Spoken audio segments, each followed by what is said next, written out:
Hola, ¿qué tal? Muy buenos días a todos.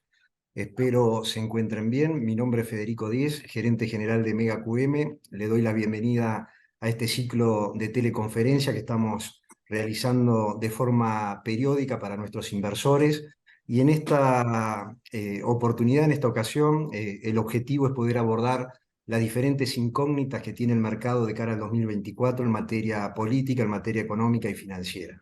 Hoy vamos a realizar un formato distinto a cómo venían escuchando ustedes esta charla. Vamos a hacer tipo una mesa de diálogo, tipo un formato de entrevista, para poder conversar con Darío Epstein, fundador y director de Research for Trader.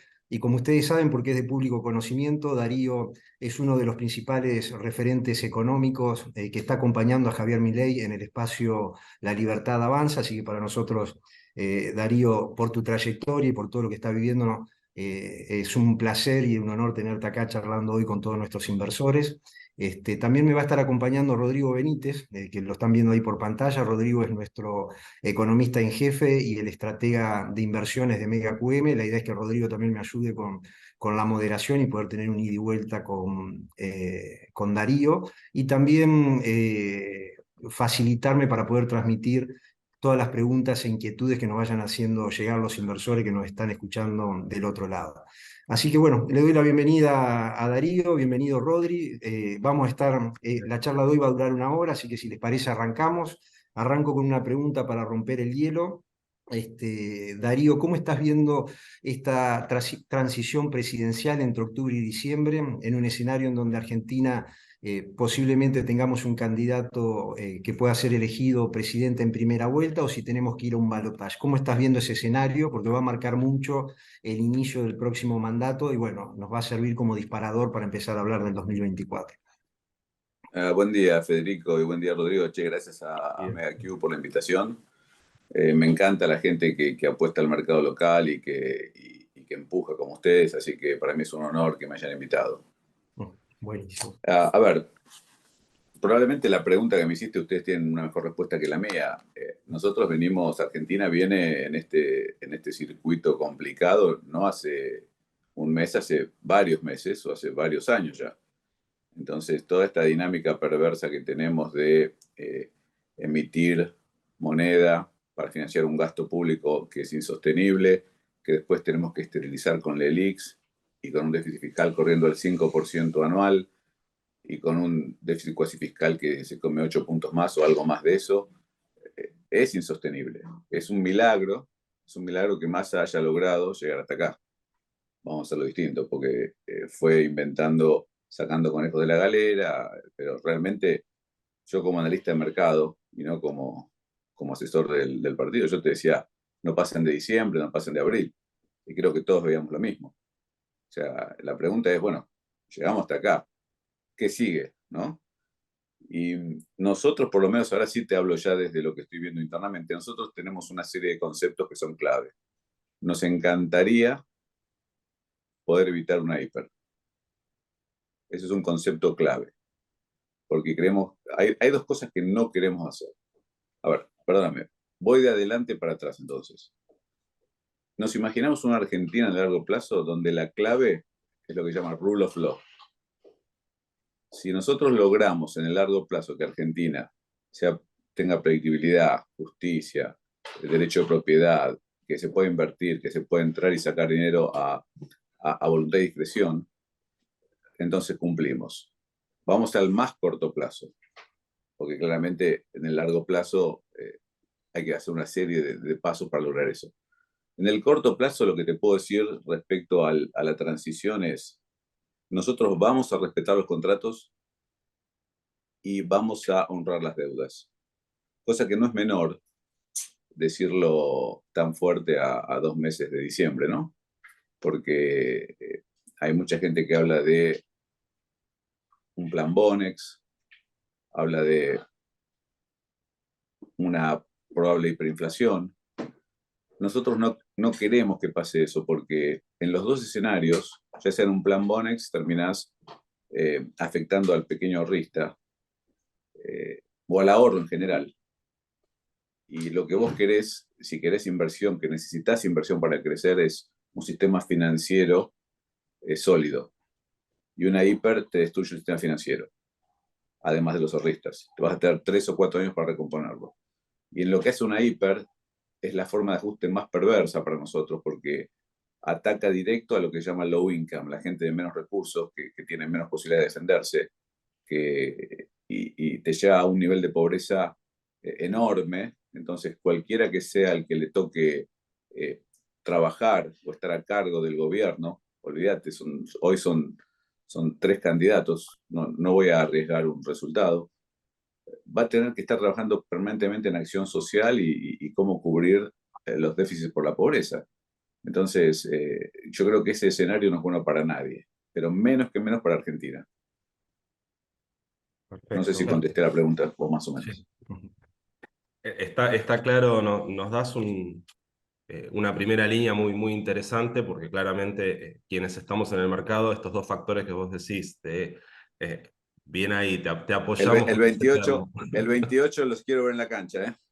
Dale, te apoyamos con esa idea. Me parece Gracias. los dos, Fedillo. Te A decía, comer llevada el 28. me parece muy bien.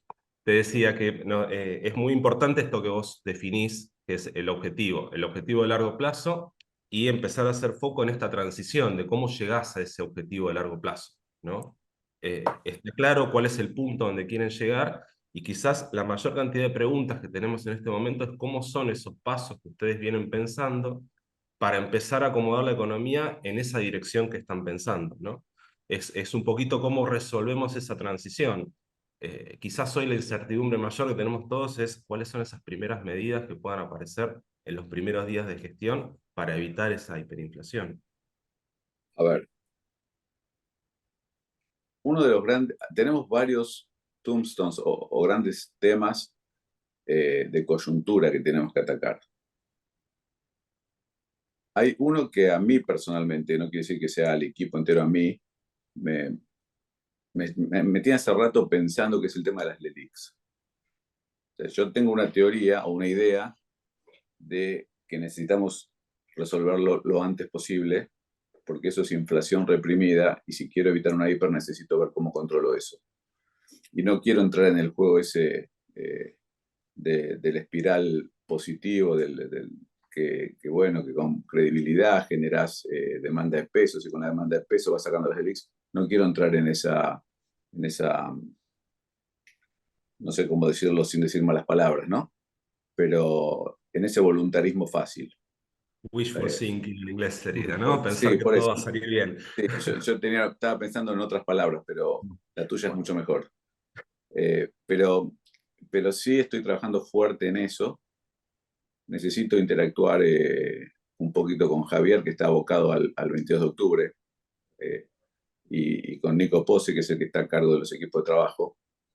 Hay un par de ideas. Cuando volví de Estados Unidos, o sea, más allá de lo que dicen los medios, volví con algunas ideas. Una en particular me gusta mucho y necesito plantearla en el seno del equipo. O sea que no puedo darte muchos, pero sí te puedo decir que estoy trabajando sobre ese tema, porque si vos limpiás las LELIQs de alguna forma, es mucho más fácil pensar en ordenar primero el comercio exterior y segundo el cepo, ¿no?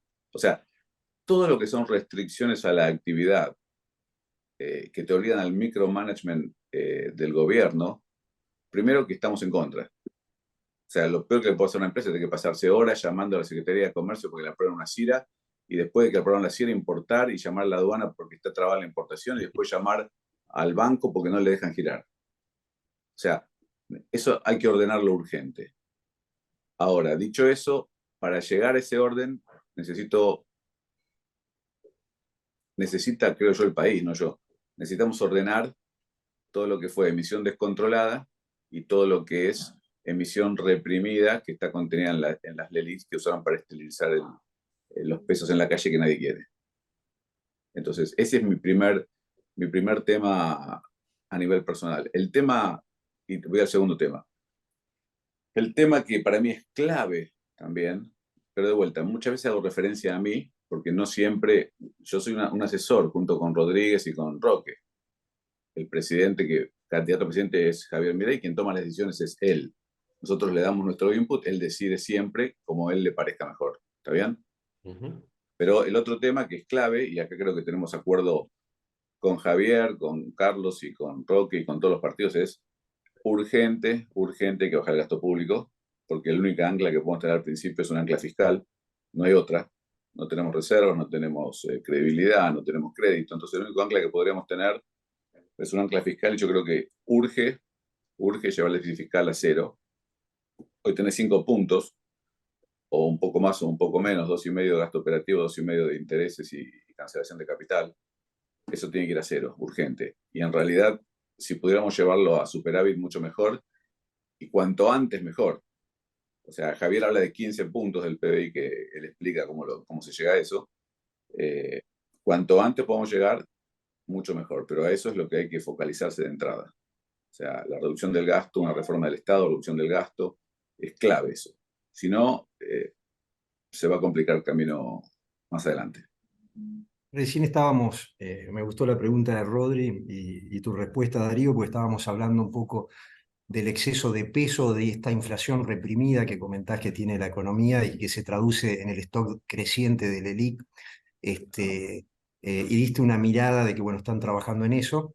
Me parece que hay otro punto importante, estás hablando que es la falta de dólares o el bajo nivel de reservas que tiene el Banco Central. ¿Cómo te estás imaginando ese régimen cambiario en esa primera etapa en el caso de asumir al gobierno? A ver, ¿cómo lo imagino yo? Yo lo que estoy imaginando es lo siguiente. Por eso te hice hincapié en la importancia de tener una solución a las LELIQs que no sea un plan Bonex. Hablé de las dos cosas. Yo no veo problema en el flujo futuro. Las estimaciones nuestras son que vas a tener arriba de 20.000 millones de superávit comercial el año entrante. Y yo creo que si tenés un tipo de cambio lógico, no digo, pero no retrasado a propósito, ¿sí? El incentivo de importar o de no exportar, o muchas cositas, muchas picardías que se hacen de por ahí sobrefacturar una importación, desaparecen. Entonces, si vos mirás eso, probablemente nuestra proyección de balanza comercial con un equilibrio más lógico de tipo de cambio, y más lógico, de vuelta no tengo un número, pero lo que sí tengo claro es que no me sirve un tipo de cambio que fomente la importación e impacte negativamente en la exportación, y tampoco me sirve la brecha, porque tampoco me sirve devaluar y que al otro día la brecha siga en el 100%. Entonces, dicho eso, creemos que la balanza comercial probablemente sea superior a lo proyectado si logramos hacer las cosas bien. Pero nuevamente, todo depende, lo pongo sujeto a ir con un plan creíble y razonable para bajar los LELIQs, de forma tal de no tener una corrida sobre el tipo de cambio, o sea, el excedente de peso que te haga una corrida sobre el tipo de cambio y volver retroceder varios casilleros, ¿no? O sea, sí sabemos que subimos sin reservas, sí sabemos que el Fondo Monetario nos manifestó que nuestro plan les parece bien, está alineado con las ideas de ellos, y sí sabemos que al principio, hasta que no mostremos en los mercados voluntarios de deuda que estamos dispuestos a hacer el cambio realmente, a bajar el gasto, tampoco tiene sentido ir y golpear la puerta. O sea, es más, cuando leo los diarios que me dijeron, que dicen que yo fui a Wall Street y me dijeron que no había plata, no entienden ni siquiera el rol de un asesor de un candidato. ¿Cómo va a ir un asesor de un candidato a pedir plata a Wall Street previo a unas elecciones? O sea, la ignorancia es supina. O sea, si yo hago eso, me tienen que echar de asesor el día 1. Pero nuestra visión es que, bueno, para abrir el mercado voluntario tenés que mostrar, no puedes pedir más, no tenemos crédito, y eso implica que no te creen. No te das crédito es que no te creen. Tenemos que tomar las medidas necesarias para empezar a ser creíbles. O sea, es un trabajo. Destruir es 1 minuto. Construir lleva tiempo. Pero bueno, se construye y se empieza por tener un país equilibrado en sus ingresos y sus gastos. Entonces, Darío, a ver, voy tratando de resumir. Primera prioridad, resolver el problema de las LELIQs, porque es lo que te limita en términos de poder liberar los controles cambiarios, unificar el tipo de cambio o avanzar hacia el esquema monetario que tengan previsto. Segundo punto, por el tiempo que lleva, lo fiscal, ¿no? Lograr ese equilibrio fiscal. En línea con ese equilibrio fiscal, ¿cuánto complica el escenario que ustedes tenían en mente las medidas que se estuvieron tomando estos últimos 15 días? Tengo que ser cuidadoso, ¿no? Cuando hablo, porque es abierta esta charla, pero, a ver, Massa venía a una velocidad crucero, 100 kilómetros por hora, iba pateando los problemas para adelante, iba complicando el futuro, pero evitaba entrar en una hiper. Bueno, ahora apretó el acelerador y puso 240. Y el auto se va moviendo. Entonces, sí nos preocupa eh, que no se vaya a disparar algo inesperado en las próximas semanas o meses. Sí estamos preocupados con eso, sí, coincido con vos, tu pregunta es lógica. Lo estamos monitoreando día a día, lo estamos haciendo día a día. Y es una preocupación, no te puedo mentir, es una preocupación. O sea, nosotros queremos que haya una transición. De vuelta, todavía no ganó nadie, ¿eh? Hay elecciones el 22 de octubre. Pero nosotros querríamos algo normal, que haya una transición normal, que haya un nuevo presidente el 11 de diciembre, o presidenta, quien quiera que sea, sin que haya una crisis. ¿Ok? Entonces, miramos con preocupación lo que está pasando. La pregunta es lógica, está bien. No te voy a contestar nada distinto de lo que probablemente te conteste cualquier persona del mercado. Y lo seguimos de cerca y esperamos que no se dispare una hiper o que no se acelere el proceso porque después es más difícil. Y algo que siempre digo, si se dispara una hiper vas a tener muchos más pobres y es mucho más fácil, yo creo, renegociar un préstamo de 10 mil millones de dólares que sacar una familia de la pobreza. Entonces, si te sube la pobreza a 10 o 12 o 15%, ese es un problema en serio. Si tenés 10 mil millones de dólares que negociar, bueno, nos sentamos y lo vamos a hacer y vamos a armar un plan y vamos a bajar los gastos y apretar entre todos para poder pagarlo. Pero cuando te empieza a caer la clase media baja en pobreza, eso es mucho más difícil de recuperar. Y nosotros no queremos eso. Nosotros, a ver, en definitiva, cualquiera que gane, lo único que importa es la gente. O sea, el país y la gente, porque si no, ¿para qué quieres ganar?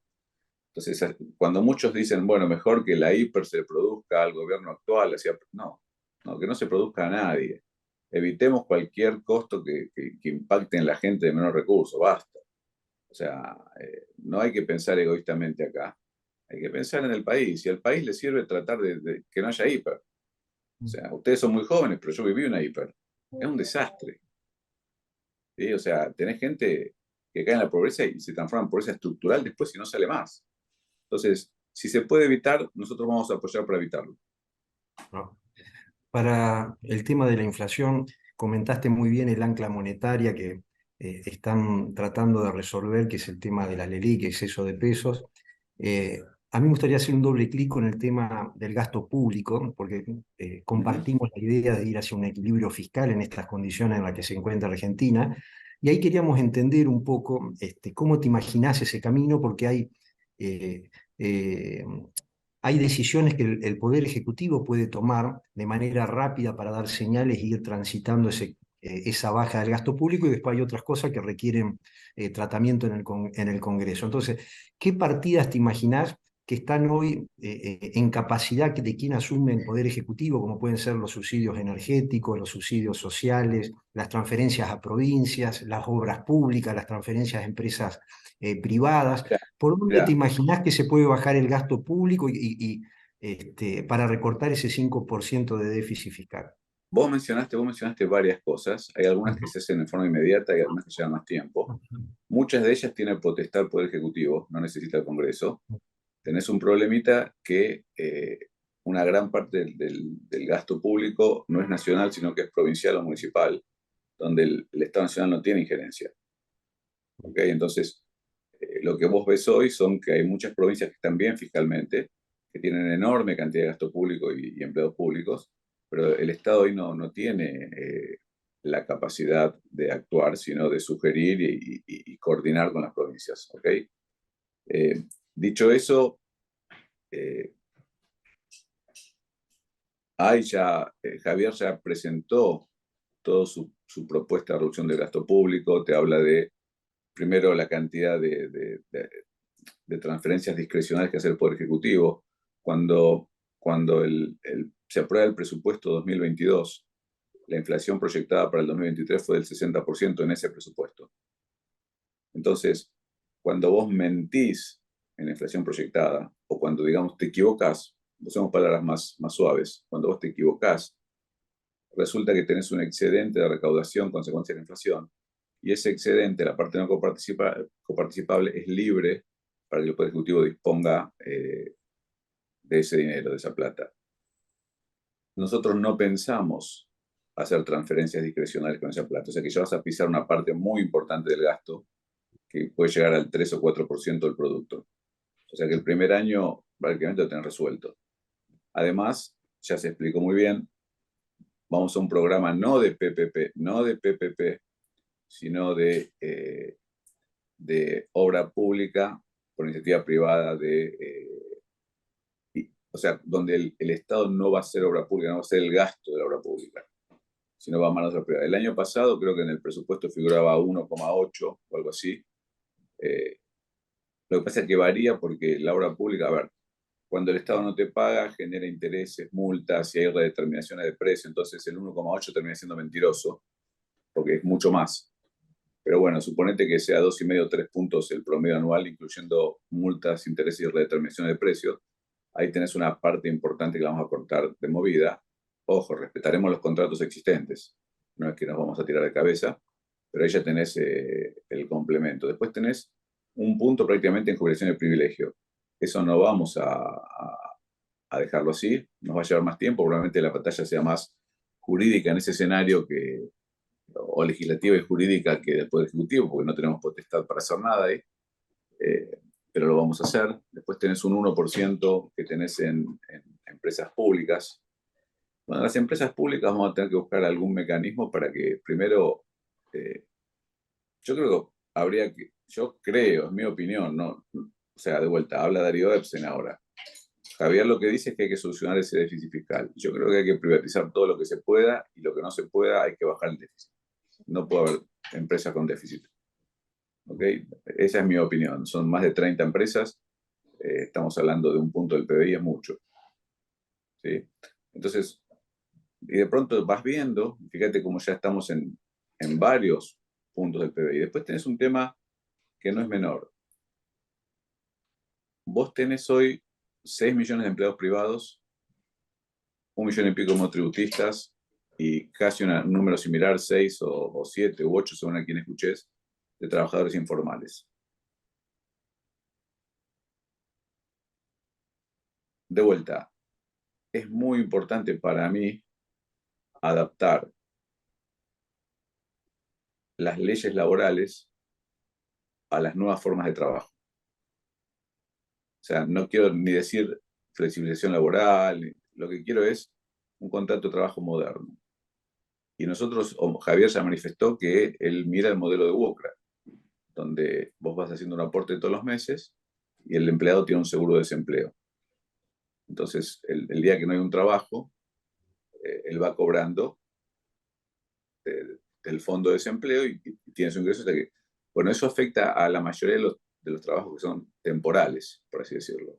Caso Huatre, caso WOCRA, caso gastronómicos por ahí. O sea, tenés muchos sindicatos. Si nosotros lográramos una reforma positiva o una ley moderna, y no te hablo para atrás, te hablo futuro, porque para atrás son derechos adquiridos que no vamos a por tocar, y está claro eso, pero para adelante, para que esta gente pueda reincorporarse al sistema normal de trabajo, el impacto que no lo tengo medido en puntos del PBI. Vos imagínate, no es en el ya, en el hoy, pero imagínate 6 millones de personas aportando o 12 millones de personas aportando el cambio. Es radical para el déficit previsional, ¿no? Entonces hay muchas cosas para mirar desde muchos puntos de vista.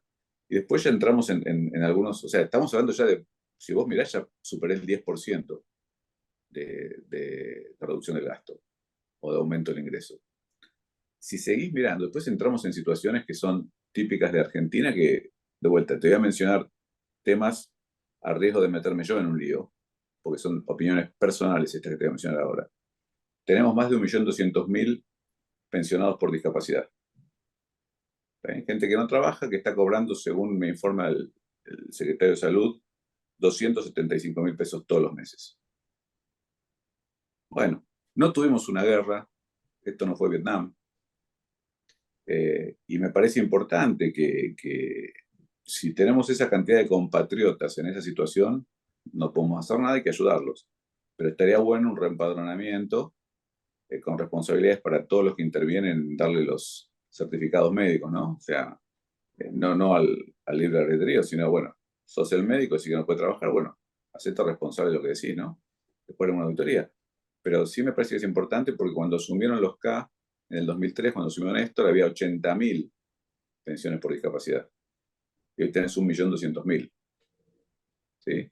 Entonces, en 20 años de redistribución del ingreso, de solidaridad, de apretarte con los impuestos y de presionarte y de ponerte cepos y contracepos y problemas para operar, tenés 1.100.000 discapacitados más que no pueden trabajar. Entonces, bueno, me parece que ahí tenés un número enorme, enorme, que tenés que mirar. Después, pero de vuelta, donde tocas, tenés cosas para mirar. ¿Cuánto paga? ¿Alguno de ustedes es monotributista? No, ¿Tenemos alguno en la audiencia que sea monotributista? ¿Alguno que puede levantar la mano? Yo no veo desde acá todo, pero... a ver, pero conocemos el régimen. Bueno, ¿cuánto paga el seguro de salud o plan médico monotributista? Debe estar en 4.000 pesos, debe rondar ese valor. La parte Y de si te seguro digo, médico. y si te digo entre 500 y 600 pesos por mes, Te lo creo. Pero ok, las o sea, menos categorías de se un van dólar por de mes. 4.000 a 20.000. No. Un monotributista está El pagando. total, el componente total. Pero Entonces, sí, a ver, si vos pagás 500 pesos por un seguro de salud, vos tendrás una prepaga. O sea, de vuelta, tenés 1.000.000 y pico monotributistas. Vos cuando entras a hacer los números, hoy el hay aporte mínimo subsidios. a la obra social son 3.000 pesos. Y el impuesto 500. El resto depende de las categorías, va subiendo el componente impositivo, ¿no? Pero sí, coincido, es nada. Es nada. Entonces, En de relación al vuelta, costo del servicio es nada. hay muchos subsidios que no se ven, que nosotros ya lo estamos identificando, que de vuelta, vos tenés que, a ver, vos podés regalar todo lo que quieras con tu plata, pero cuando vos tenés que manejar la cosa pública y sos un administrador fiduciario y tenés responsabilidad sobre esa administración de cosas, no podés regalar todo lo que querés. Entonces, hay cosas que están pasando por debajo del radar, pero que de vuelta necesitas equilibrarlas. Y de pronto, y muchas de esas cosas no precisan una ley, simplemente precisan trabajar bien. ¿Entendés? Entonces, si vos me preguntás a mí la jubilación de privilegio, ya el nombre per se me da vergüenza. Jubilación de privilegio. ¿Qué privilegio? O sea, pero bueno, de vuelta, ahí te di una cantidad de puntos que me pediste, Federico, donde vamos a trabajar.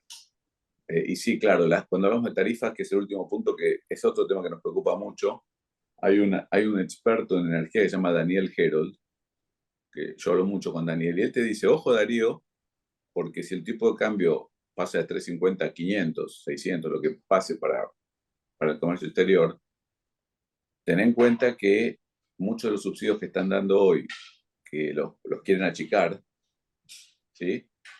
Se agrandan. Si vos, el tipo de cambio pasa de 350 a 500, por decir cualquier número, estoy tirando cualquier número, cuando vos importás petróleo, importás gas, importás energía, lo haces a tipo de cambio, a ese tipo de cambio. Entonces el subsidio con la tarifa en pesos se va a agrandar. Entonces, cuando tenemos que mirar todo, porque de vuelta, lo más castigado con los 20 años K, sacando los 4 años de Mauricio, pero lo pongo como si hubiera seguido largo, son los salarios y las jubilaciones. No. Entonces, sí tenemos que ajustar los subsidios y sí tenemos que ser cuidadosos también porque la gente no tiene un peso. La gente está mal económicamente. Ahora, sí me gustaría, ya que me dieron la oportunidad del tiempo, hacer una referencia a también cómo se subsidia. Una cosa es cuando vos subsidias la oferta o a la empresa y otra cuando subsidias la demanda. Nosotros tenemos un modelo que subsidia a los colectivos, subsidia a las empresas eléctricas, no a la gente. La gente recibe el subsidio, pero el gobierno le paga a estas empresas. ¿Sí? Nosotros, o yo, voy a hacerlo más personal. Yo pienso que el subsidio tiene que ir a la demanda, siempre a la demanda, porque eso hace que, primero, que el servicio sea más eficiente, y segundo, vamos al tema de agua o gas o electricidad. Suponete que vos sos una familia de bajos ingresos, marido y mujer, 2 chicos, ¿está bien? En este momento, con los ingresos actuales que tenés, te cuesta enfrentar una factura importante de electricidad. Pero estás trabajando, te estás rompiendo el alma. Bueno, ¿qué pasa si vos haces distinto? No es que consumir lo que quieras, total es barato. Yo te digo, mira, te doy 20 megas por mes, que es, de vuelta, cualquier número tiro, ¿eh? Esos 20 megas son lo que vos necesitas para poder tener tu casa andando, para tener que los chicos puedan tener acceso a electricidad, computación, wifi, que tengas luz, lo normal, ¿sí? Ahora, si vos consumís encima de esos 20 megas, que yo te estoy subsidiando una parte importante, tarifa plena. Lo mismo con el agua, lo mismo con el gas. Entonces, ¿qué pasa? Recursos que para nosotros son escasos y que nos están afectando no solamente el gasto público, sino la balanza comercial, porque estoy usando dólares para que la gente al tener regalada la tarifa, la malgasta, no la valora, empezás a cuidarla. Entonces, aunque no se vea cuantitativamente en este momento un cambio de subsidiar la oferta, subsidiar la demanda, es mucho mejor para el consumidor, para el país que hace el gasto, para las empresas que en lugar de cobrar un paquete del Estado, empiezan a tener que vérselas con su cliente, que es el, subsidio, es el consumidor final, pero su balance es mucho más sano también, porque están cobrando directamente de la gente. Entonces, creo que hay un modelo rápido o por ahí no rápido, pero lógico, para encarar que es, ok, subsidiamos la demanda, no la oferta, si tenemos que hacerlo por la crisis económica. Eventualmente tenés que terminar un modelo que no subsidie nada, por supuesto, porque no podés vivir a subsidio. Eso implica, para llegar a ese momento, necesitas crecimiento, necesitas inversión, porque sin inversión vamos a seguir 10 años sin crecer, y ahí es cuando vuelvo para atrás. ¿Te acuerdas que arrancamos con el famoso rule of law? Ok, queremos un país donde se puede invertir tranquilamente, donde baje el riesgo país y donde la inversión sea natural y no forzada. ¿Sí? Así que viste como todo se empieza a concatenar. Perfecto. Darío, sé que eh, tenemos muchos fondos comunes de inversión que están escuchando esta charla y nos están haciendo llegar preguntas. Ir a un programa de equilibrio No fiscal. voy, no voy a decir en qué fondo invierto. Claro, sí. Esa es la pregunta, no lo voy a decir. Estaba. Ir a un programa de equilibrio fiscal va a ir llevando tiempo, y en el medio hay que ir financiando ese déficit fiscal, con lo cual los fondos comunes de inversión y el mercado de capitales hoy son tenedores importantes del stock de deuda en pesos que hay en Argentina. Vos hablaste recién de las LELIQ, de ver cómo resolver una parte del exceso de peso que tiene nuestra economía, pero cuando uno mira también el nivel de endeudamiento en peso que tiene el Estado Nacional, es del doble del tamaño de las LELIQ, y ahí, bueno, están diciendo respetar contrato. ¿Cómo te imaginás esa dinámica de financiamiento en ese primer año con el mercado de capitales? ¿Cuál es el rol que estás viendo de este mercado de capitales local? Ok, a ver, yo creo que va a haber una parte que vamos a seguir roleando si se puede. No vemos por qué no habría mercado para un nuevo gobierno que trata de ser más libre mercado y pensar en una apertura que para el gobierno actual, más allá de que lo actual está totalmente encepado, entonces tampoco tiene muchas opciones, pero entendemos que le sirve a todos que se honre la deuda y que se pueda rolear hasta llegar a buen puerto. Así que si me preguntas si veo alguna dinámica perversa en el camino, no la veo, pero sí te digo que nuestra concentración, en un momento, Rodrigo, vos hablaste de prioridades. De vuelta, una cosa es la coyuntura y otra cosa es la prioridad. O sea, la urgencia probablemente pase por lo que están hablando ahora. La prioridad nuestra es el gasto público. ¿Ok? Pero, inmediato, hacer la reforma lo más rápido posible del Estado lo más rápido posible. Pero sí, la coyuntura nos obliga a pensar todos los días qué hacemos el 11 de diciembre, tenemos que pagar sueldos y aguinaldos y vacaciones a fin de mes. O sea, estamos trabajando en eso también. Y sí contamos con que el mercado local, que tiene mucho peso y muchos pesos y pocas formas de aplicarlo, va a seguir acompañando como lo hizo hasta ahora, y nosotros no pensamos reestructurar esa deuda para nada, pensamos rolearla, pero creemos que va a haber una baja, debería haber naturalmente una baja de tasas, vamos a fomentarlo, por supuesto. Pero tiene que acompañar la inflación, tampoco le vamos a pedir a nadie que siga invirtiendo. No, no te voy a dar una tasa real muy positiva tampoco, no es mi objetivo, no es mi idea por lo menos. Capaz que quien asuma tiene otra idea, pero no vamos a hacer un esquema de carry trade en dólares positivo como pasó en el 2015, porque es pan para hoy, hambre para mañana, ¿no? O sea, el objetivo es que bajen las tasas a nivel normal. El objetivo es ser un país normal. Por ahí suena raro lo que estoy diciendo. Che, qué boludez lo que está diciendo. ¿Un país normal? Sí, un país normal. Que los bancos financien a las empresas privadas, que el sector público eventualmente baje su necesidad de financiamiento si logramos llegar a déficit cero, y roleemos lo que existe y mejoremos el perfil de deuda, que baje las tasas, que baje el riesgo país, mejorar la recaudación. No puede ser que pague la mitad del país impuestos y la otra mitad no pague. O sea, estamos pensando en un país normal. Y en ese país normal también tienes que pensar en educación, tienes que pensar en salud. Mira, yo pongo un ejemplo que a veces es medio bobo, pero es así. Yo fui educación mía, ¿no? Mi educación. La primaria, escuela pública. Secundaria, escuela pública. Y fui a la UBA. ¿Ok? Yo soy un producto de la educación gratuita. Y me fue bien. Y si bien mis abuelos vinieron muy pobres, mis papás estuvieron mejor y yo tuve mejor. Entonces, nosotros no estamos en contra del sistema. O sea, perdón, y termino el concepto. Cuando yo estudié, el gasto público sobre el Producto Bruto era 25%. Había educación de buena calidad, porque bueno, muchos de mis compañeros les fue muy bien. La salud era también gratuita y había buena salud. Había seguridad.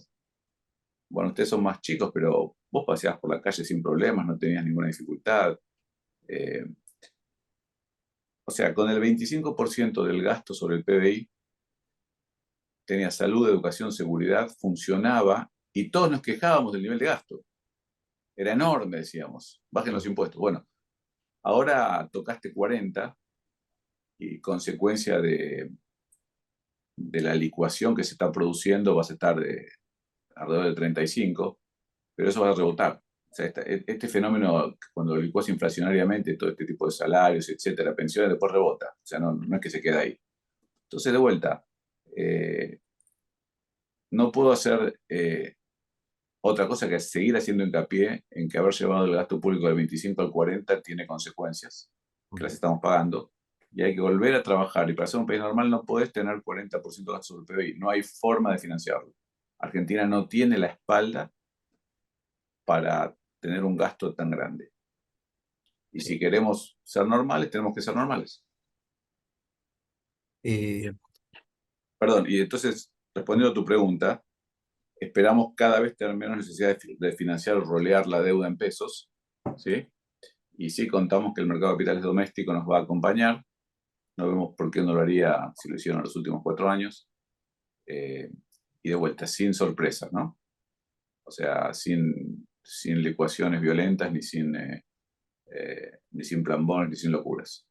O sea, trabajando el mercado como hay que trabajarlo, y teniendo en cuenta que si hacemos las cosas bien, en muy corto plazo, si vos mostrás que bajaste el déficit en serio, probablemente Argentina sorprenda y pueda volver a los mercados voluntarios de deuda, y ojalá tampoco los usemos, porque tener acceso al crédito no quiere decir que lo vayas a usar, pero ojalá que lo podamos tener pronto, consecuencia de hacer las cosas bien, no consecuencia de que generamos expectativas positivas para que nos presten de vuelta y otra vez entrar en la rueda.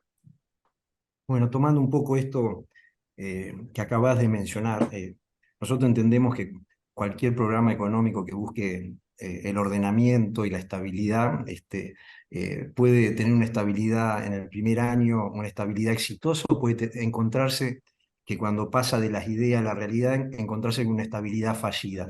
Ahí ves importante que Argentina pueda arrancar un programa económico nuevo con algún respaldo del Fondo Monetario Internacional. Cualquier flexibilización a las restricciones actuales que tiene nuestra economía, ¿pensás que sería prudente poder contar con algún financiamiento que ayude a que esa estabilización que se busque en el primer año sea exitosa? Mira, nosotros no estamos especulando con eso, así de simple. De cualquier modo, sí te digo que, a ver, el objetivo para el año que viene del Fondo Monetario era el gasto operativo con 0,9 de déficit. Y nosotros estamos planteando de déficit operativo, te hablo de primario. Y nosotros estamos hablando de déficit fiscal cero, o positivo, o superávit. O sea, ellos están pensando en un déficit fiscal de 3,4, 3,5% para el año que viene, porque este año no lo van a cumplir, el objetivo, que creo que era 1,9, no se va a cumplir. Así que no veo por qué, si nosotros tenemos metas eh, que coinciden por encima de lo que ellos proponen, no veo por qué no se podría hablar de un plan mucho más atractivo para Argentina, ¿no? Pero de vuelta, nosotros estamos haciendo de cuenta que eh, no tenemos apoyo de nadie. Partimos de esa base. Si después aparece apoyo, bueno, lo contemplaremos, pero de vuelta, necesitamos trabajar con nuestra cabeza, que nosotros dependemos de nosotros y que si queremos cortar el gasto no tenemos ayuda de nadie. O sea, no podemos especular con que, bueno, no cortemos acá y negociemos con el fondo que nos dé 5 lucas más. No se puede hacer eso. Si vos partís con esa mentalidad, no vas a poder hacer lo que tenés que hacer. Darío, te Pero llevo no un vemos por poco. qué, Sí. perdón, no veo por qué en el fondo no estaría eh, favorable al tipo de propuesta que tenemos, porque nosotros nos estamos poniendo más compromiso nosotros mismos al país de lo que nos pide el fondo. Perfecto. Te llevo un poco al mercado cambiario, ¿no? Puntualmente la pregunta tiene que ver con que entiendo el objetivo de querer equilibrar los flujos hacia adelante y me parece que en una economía sin el impacto tan negativo de la sequía como el que tuvo este año, con un tipo de cambio real que tenga alguna corrección y que no genere incentivos a la demanda infinita de importaciones, ese equilibrio de los flujos es alcanzable. La pregunta que nos hacemos nosotros es cómo se solucionan los stocks de atrasos de pagos que se fueron acumulando en todo este periodo y qué limitantes te plantean durante ese primer año. Porque si abrís directamente desde el momento cero, probablemente tengas la demanda genuina del flujo más todo el stock atrasado y te lleve a niveles de equilibrio inicial mucho más altos. ¿Cómo haces para evitar ese overshooting? A ver, Rodrigo, vos preguntaste y vos contestaste. No me precisás preguntar a mí. O sea, contestaste. Tengo stock y tengo flujo. ¿Cuánto calculás que es el stock? El stock incremental, digo, no voy con el stock porque hay financiamiento genuino que es de la operatoria propia de las empresas, el incremental de los últimos 18 meses y 16.000 millones de dólares comerciales. ¿Y el stock? El stock Ese es tradicional, el típico de las empresas, ¿cuánto calculás? 30 adicionales, que es lo que habitualmente tienen de 30, financiamiento comercial. 35, 55. Sí, ¿Y cuánto me voy a calculás 45 totales. de dividendos y giros al exterior no autorizados desde el 2019, desde que tuvieron que poner el cepo hasta ahora? Debo tener otros 14, 15. 10, 11, 12, 13. Sí. Ah, eh, impagable, Ujú. pero importante, porque yo Sí. no puedo pretender que la gente que importó o que ganó plata argentina, entonces sí tengo que trabajar sobre el stock de una forma distinta que el flujo. Pero claramente es un compromiso que tenemos que ayudar a solucionar. O sea, lo que vos estás diciendo es perfecto. Si vos tenés 50.000 millones de dólares, 50.000 millones de dólares Sí. que tenés de importaciones, que ya sea que es normal porque o tenés un adicional de 15.000 que no estás pagando. Si no estás pagando 15.000 adicionales, tampoco vas a poder pagar los 35.000. O sea, si no pagas lo marginal, tampoco vas a poder pagar el stock normal. Entonces, claramente nos vamos a tener que sentar todos a trabajar cómo se va a poder pagar. Lo bueno, la buena noticia es que el año que viene solamente del campo tenés un rebote de 14, 15 millones de dólares más de ingresos y por el tema del nuevo gasoducto vas a tener menos déficit energético y quien te dice por ahí está superávit. Entonces, la balanza empieza a ser positiva. Si además, como consecuencia de que los incentivos dejan de ser perversos, tenés menos importaciones o sea, deja de traer cosas que no necesitas, no por decisión mía, ¿eh? Cada uno es libre de hacer lo que quiera. Si el importador deja de verlo económicamente rentable, por ahí tu superávit es aún mayor. Eso te va a permitir, en materia de divisas, de hacer frente a los compromisos preexistentes que, de vuelta, todos los que se metieron en este lío leían todos los días en el diario reservas -1, reservas -2, reservas -3, lo fueron viendo mes por mes. O sea, nadie les puede decir, che, disculpanos, no sabíamos que no había dólares. No, o sea, hace un año que estás leyendo el diario caída de reservas, reservas netas negativas, lo estamos viendo todos, ¿o no? Sí. Entonces, el que se metió, lo vamos a ayudar a salir como corresponde, y va a tener que entender que tenemos que hacerlo en forma responsable.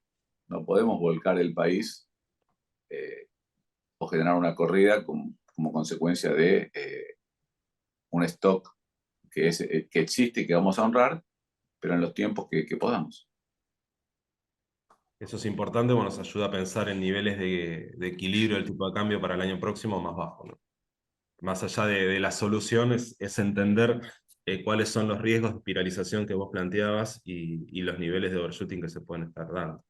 Bueno, Bien importante. probablemente, si vos me preguntás a mí, si yo estuviera de tu lado y no de Sí, mi lado, yo pensaría en un overshooting razonable, que después se acomode, pero sin un retraso del tipo de cambio. ¿Ok? O sea, retrasar el tipo de cambio de vuelta es pan para hoy, hambre para mañana, no sirve. O sea, anyway, lo que va a pasar es que el mercado, no nosotros, el mercado va a ser el que determine cuál es el real valor del tipo de cambio, que ese es el objetivo.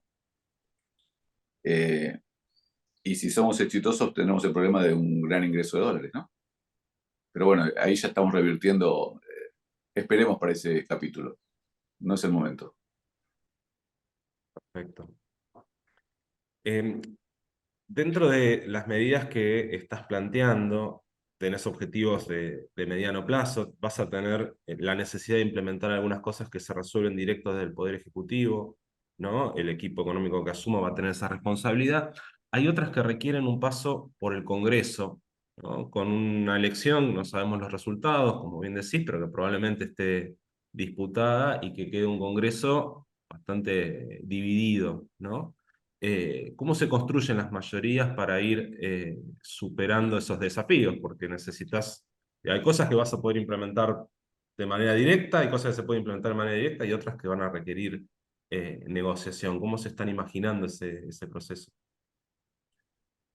La verdad que nos estamos imaginando el 22 de octubre hoy, ¿no es cierto? O sea, primero tenemos que ver quién gana, después cómo queda constituido el Congreso, después, una vez que quedó constituido el Congreso, cómo quedan las fuerzas, porque Ok, viste una votación hace unos poquitos días donde algunos radicales votaron con el peronismo, la izquierda con el peronismo, nosotros dimos el ok para la reducción de impuestos, Juntos por el Cambio quedó con 103 votos contra 135, entonces yo creo que hay que, de vuelta, no voy a hacerte ningún descubrimiento que no leas en cualquier diario hoy, pero bueno, no es lo mismo el PRO original de Mauricio que la UCR o la coalición cívica.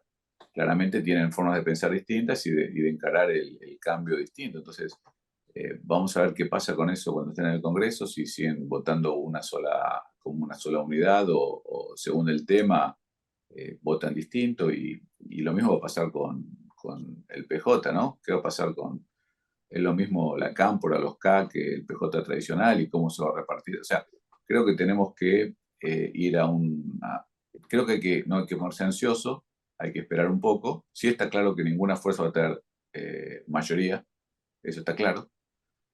Eh, y está claro que algunas cosas de las que tenemos que hacer tienen que pasar por Congreso, también está claro, pero no creemos que haya, o sea, por ahí es wishful thinking, como decís vos, creemos que vamos a tener las aprobaciones necesarias para hacer las cosas bien. Perfecto. Nos quedan pocos Dani, minutos. Sí, sí. le voy a decir un poquito a los mercados de capitales, ¿no? Ujú. Y pensar en esa Argentina que ustedes están pensando para el largo plazo, ¿no? Y decías, uno de los pilares es el desarrollo de ese mercado de capitales. Y en general hablan de la necesidad de ir eliminando trabas a esa operatoria para dejar que ese mercado crezca. Más allá de lo que pueda aportar imprescindible la estabilización, ¿no? ¿Qué otras trabas te imaginas que son necesarias ir corriendo de esos mercados para que podamos ver un crecimiento sostenido y un Esta financiamiento? pregunta es la más fácil que me hiciste. Todas las trabas, todas, Por todas. eso O la sea, dejamos para el final. mira, a ver, el mercado de capitales no puede ser un sustituto del MULC, ¿ok? No se trata de eso el mercado de capitales. Hoy lo están usando para FX. No funciona así el mercado de capitales. Es un tema que a mí me apasiona. Yo estoy en total desacuerdo con lo que se hizo en el 2001, que fue modificar el régimen de... O sea, lo hizo de la Rúa, ¿no? O sea, por eso, de vuelta, mercado de capitales independiente de quien estuvo... Nosotros tenemos un régimen de autorregulación similar al de Estados Unidos, Sí. que es donde tenés el mercado más líquido, más profundo y están los inversores. Por ahí no toda la real money, pero ahí está el trading. La mayoría del trading pasa por ahí.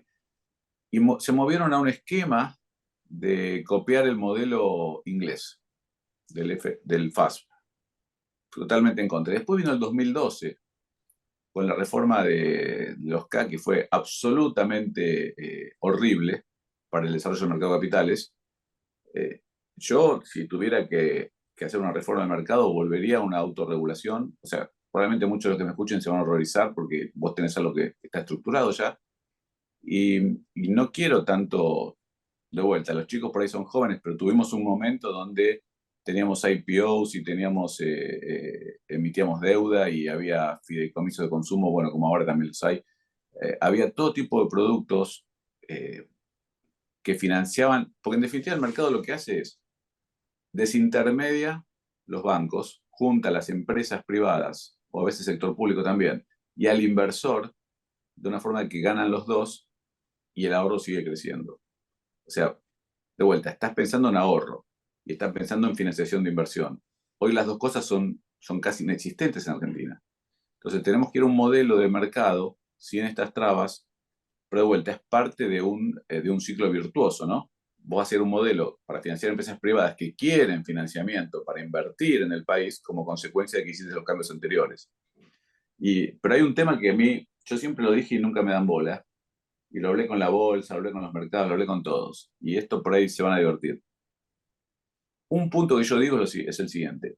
Argentina es un país que tiene un enorme impacto del sector público en todo lo que son el movimiento económico. ¿Sí? Si vos sos una empresa grande, tenemos que definir grande, y tu principal cliente es el Estado, ¿sí? Yo quiero que estés floating. Te quiero que estés con oferta pública y quiero que estés floating por dos motivos. Primero, porque me parece más transparente y vas a tener mejor corporate governance y vas a tener mejores prácticas que los que hay hoy y más responsabilidad para los directivos y todos los que son parte. Pero segundo, si vos estás realmente ganando mucha plata con el sector público argentino y crees en el capitalismo, ¿por qué el agente común no puede comprar acciones de tu empresa y ser parte de esa ganancia? O sea, vamos a un capitalismo como en Estados Unidos, donde tenés 80 millones de accionistas. 300 millones de habitantes, 350, 80 millones tienen acciones en la bolsa. ¿Por qué vos no te puedes beneficiar? Sobre todo si ese beneficio surge de la relación con el Estado Nacional o con los provinciales. O sea, por ahí esto le suena raro. Yo lo planteé muchas veces porque también tenés una dificultad para conseguir emisores porque en el esquema actual, donde tenés tanta informalidad económica, nadie quiere salir a la bolsa. Bueno, en algunos casos es conveniente. O sea que te dejé picando No, está buenísimo. una... Yo quiero agarrar la pelota que dejaron picando y abordar el tema del sistema financiero, ya que estamos hablando del mercado de capitales. Si Argentina en el mediano plazo va a un esquema de bimonetarismo, de dolarización. ¿Cómo te imaginás el sistema financiero para que no pierda sus niveles de solvencia crediticia? Ya que cuando uno mira para atrás y observa cuando Argentina tuvo régimen de cambio fijo o tuvo convertibilidades, tuvo que enfrentar crisis bancarias. Y bueno, sin bimonetarismo y sin dolarización hemos tenido crisis cambiarias, crisis de deuda, inflación, etcétera, pero no hemos pasado por crisis bancaria. ¿Cómo te imaginás en una economía que busca una libre circulación de moneda, de que haya más moneda, cómo te imaginás la solvencia de este sistema Estás financiero? hablando con un viejo, Federico. Si me escucha mi esposa me mata porque dice que no tengo que decir eso. En 1994, con el régimen de convertibilidad, o sea, un tipo de cambio fijo, una tasa de conversión pero fija, tuvimos el impacto del tequila. Y justo en ese momento yo estaba en un banco. O sea que sí experimentamos eso. La corrida fue feroz, hubo una consolidación del sistema. El Banco Central tuvo, la superintendencia trabajó para consolidar el sistema para que los bancos que tenían más caídas de depósito apoyaban a los más grandes, tal cual pasó en Estados Unidos con el tema Lehman. Vos apoyás al más grande o al más sólido, al más fuerte, para que absorban más chicos que tienen menos probabilidad de sobrevivir y corrida. Hubo una consolidación importante. En ese momento, en el tequila, tuvimos salidas de depósitos por el 17% del total de lo que estaba depositado en el sistema, que es una barbaridad. Y sobrevivimos con un sistema de caja de conversión, o sea, con una dolarización prácticamente. Así que sí tenemos experiencia real y sobrevivimos. Y justo Roque Fernández era presidente del Banco Central y el marido de Ana Mondino, si yo no me equivoco mal, Eugenio Pendas era el superintendente. O sea que tenemos todos de nuestro lado. Pero el tema de dolarización, yo prefiero que lo hablen con Emilio Ocampo o con Javier, que son los que están más compenetrados con el modelo que están armando. Pero claramente vos no podés ir a una dolarización si no contemplás qué pasa con el sistema bancario. ¿Okay? Es clave. Una parte clave es el sistema financiero.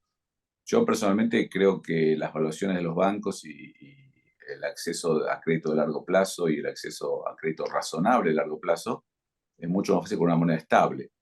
O sea, entonces habrá que ver qué es más razonable, si esperar que el peso sea creíble o ir a un modelo donde la gente directamente trabaje en dólares. O sea, no quiero entrar en una discusión filosófica porque lo vemos todos los días en la tele, están todo el día hablando de eso. Pero lo que sí te digo es que sí, claramente con la dolarización ganás algunas cosas, sobre todo sacarle la potestad de emitir al político de turno, eso es lo más importante en un país como el nuestro, y tenés algunas contras, que vos lo mencionaste recién, o sea, ante un shock externo tenés más dificultades de respuesta. O sea, bueno, es un trade-off, habrá que ver si Argentina quiere darle la maquinita de imprimir a los políticos o bancarse la inflexibilidad ante un shock externo, es una decisión. Como todo en la vida, ¿viste? Tenés cosas buenas y cosas malas. Son decisiones. Bueno, si te parece, para cerrar, Rodri y Darío, haciendo honor que ya tenemos que terminar, yo te hago una pregunta como inversor, ¿no? Como Darío Epstein, En 26 le entro al L30. Si esa es la perfecto. pregunta. Sí. Sos comprador de bonos En hard realidad lo roll. que estoy haciendo, che, espero que no haya periodistas acá porque termino pareciendo un especulador, pero lo que fui haciendo fue jugando con la brecha del G30 y el L30 y entrando y saliendo, al final fui acumulando L30. Ahora ya salí de todo porque en realidad era como el pibe que compra criptomonedas, ¿viste? Que te dice, ¿cómo te va? No sé, yo ahorro en criptos. Tengo más criptos, pero ¿cómo te va en dólares? No, eso no importa, tengo más criptos. Bueno, yo estaba así con el L30. Ya vendí toda mi posición, pero si vuelve a 25, 26, bueno, le entro como chancho a la batata. Bien. Buenísimo. Espectacular. Bueno, muchísimas gracias, Bárbaro. Darío. La verdad fue un lujo tenerte. Hemos también conversado varias veces con Gustavo Nefa, que es parte de tu equipo. La verdad, Un crack, Gustavo es un es crack. un crack. Los leemos mucho a Research for Trader. Te agradecemos cada vez que hacen ese evento anual de beneficencia. La verdad que está espectacular. Muchas Eh, gracias. traen consultores de afuera y nos enriquece mucho a los que estamos en el mercado de capitales. Nos dan un valor enorme. Así que también agradecerte por ese lado, por toda la Muchas gracias. contribución que Muy estás amable. haciendo. Bueno, y esperamos al 28, ¿eh? Y vos, Dale, Rodrigo, Espero que apoyes al equipo argentino, Rodrigo, Ujú. no al brasileño, ¿eh? Lo Ahí va. tengo muy Totalmente. claro, lo tengo muy claro y Gracias. llevamos los mismos colores. Ahí está, Llevamos los vamos. mismos colores. Arriba. Muchas gracias, Darío. Bueno, Un gusto.